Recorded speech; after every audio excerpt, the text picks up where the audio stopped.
Depuis 3 siècles, les plus grands marchands du Japon négocient leurs affaires et règlent leurs différends par le biais de duels à main nue. C'est lors de ces duels que leurs artistes martiaux d'exception s'affrontent. Ce fut l'avènement des combats Kenga. Yosh, j'espère que vous allez bien. Ça faisait un bail que j'avais envie de vous présenter Kenga Ashura et grâce à Meian, c'est possible. Donc, on s'y met tout de suite.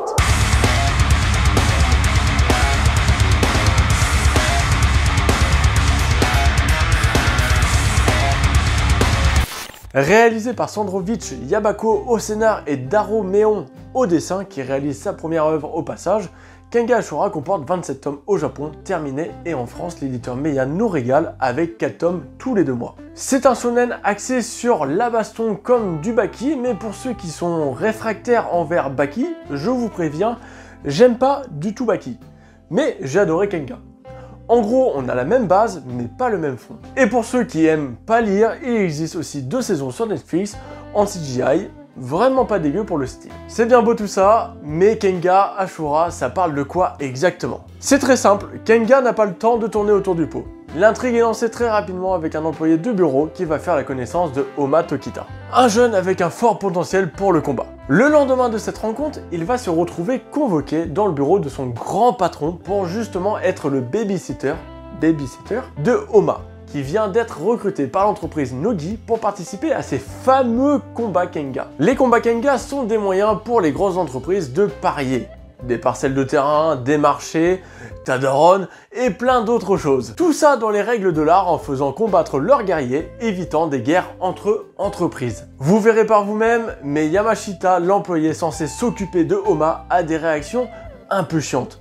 Mais son histoire en tant que père est cool et on finit par s'y attacher petit à petit. Car plus l'histoire avance et plus il devient intéressant et son rôle de personnage comique est mieux maîtrisé. De son côté, notre héros lutte contre son passé, lui permettant de progresser dans son art martial grâce à des remises en question. Charismatique et arrogant, on s'attache assez facilement à lui. Les flashbacks sur lui sont utiles et placés au bon moment pour nous faire comprendre le fond de ce personnage. Kenga, c'est aussi des combats qui s'enchaînent, la bagarre et la venue du sujet principal, une organisation secrète qui tire les ficelles dans l'ombre et l'histoire avec le maître de Oma. Pour les sous-intrigues, on peut compter l'implication d'un clan aux assassins légendaires qui va pas passer inaperçu et des manipulations génétiques qui viendront se glisser subtilement dans l'histoire. Ce qui rend le manga vraiment sympa, car on va suivre plusieurs intrigues à la fois. Bien entendu, le tournoi est le cœur même de ce manga et il est maîtrisé à la perfection, avec des antagonistes plus atypiques les uns que les autres, des techniques de dingue avec des revirements de situation inattendus pour la plupart des combats,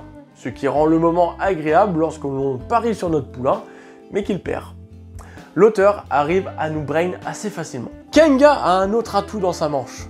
C'est ses personnages atypiques et c'est pour cette raison que je voulais vous parler de Kenga. Dans Kenga, les références sont présentes et nombreuses, notamment grâce aux petits flashbacks narratifs qui donnent un background aux personnages qui s'affrontent. Du coup, j'ai regroupé quelques personnages qui pour moi avaient les meilleures références et les plus stylés. Donc dites-moi dans les commentaires vos personnages préférés. Je commence avec Robinson. Il m'a plu par son chara-design, mais aussi par son art, un art qui m'était totalement inconnu. Je vous présente le Bartitsu. Ce dernier est présenté comme un art qui mélange 2 styles, celui des occidentaux et celui des asiatiques. Il faut savoir que dans cette première référence, il y a toute une histoire qui se déroule en 1898. Un ingénieur britannique du nom de Edward Williams Barton Wright avait passé 3 années au Japon. Quand il revient en Angleterre, le bougre annonce la création d'un nouvel art de défense personnelle. Ouais. Bon, nouveau, on verra. Il a juste pris ce qui l'intéressait pendant son apprentissage. Il soutient que cet art combine les meilleurs éléments de plusieurs styles de combat, unifiés dans un tout, qu'il avait appelé Bartitsu. Le nom était composé de son nom de famille et de Jujitsu. Et selon Barton Wright, il signifiait défense personnelle dans toutes ses formes. Ah, le mec était modeste. Mais la référence va plus loin, car il y a une erreur dans cette histoire qui continue d'être perpétrée, même auprès de Meian. Dans le manga, vous verrez que cet art martial se nomme Baritsu, et non pas Bartitsu. Et tout ce malentendu vient simplement d'une histoire que Conan Doyle a écrite il y a environ 120 ans, où il raconte que Holmes pratique le Baritsu. Certainement une erreur d'orthographe ou de compréhension, mais peu importe, la faute persiste encore de nos jours avec Kenga, et je trouve ça ouf que l'on vienne à parler de cet art sorti de nulle part. Le suivant est un peu plus banal, mais il reste néanmoins un des personnages les plus charismatiques. Je vous présente Sopain. C'est un combattant birman et il maîtrise donc la boxe birmane ou le Letway. Et là, j'ai appris un truc. Ça ressemble étrangement à de la boxe thaï, mais la différence, c'est qu'ils se battent à main nue.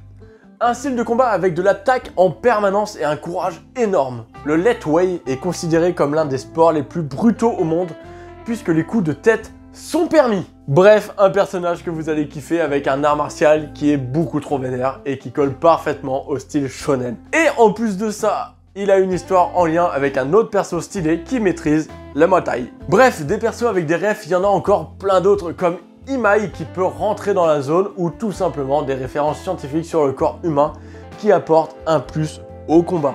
Voilà un petit aperçu de Kenga. Bien sûr, je ne pense pas qu'il y a des références à tout, mais je pense que l'auteur s'en inspire vraiment. J'ai pas tout énuméré, mais on retrouve d'autres arts comme le sumo, la lutte, les combattants du folklore japonais ou encore des monstres créés grâce à la science. Bref, un manga de combat ultra complet sur son package arts martiaux +++, et avec une suite qui s'avère encore mieux.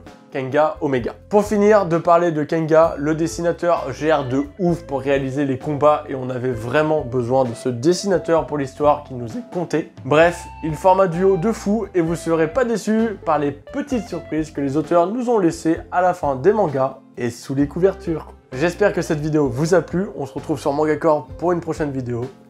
Yosh!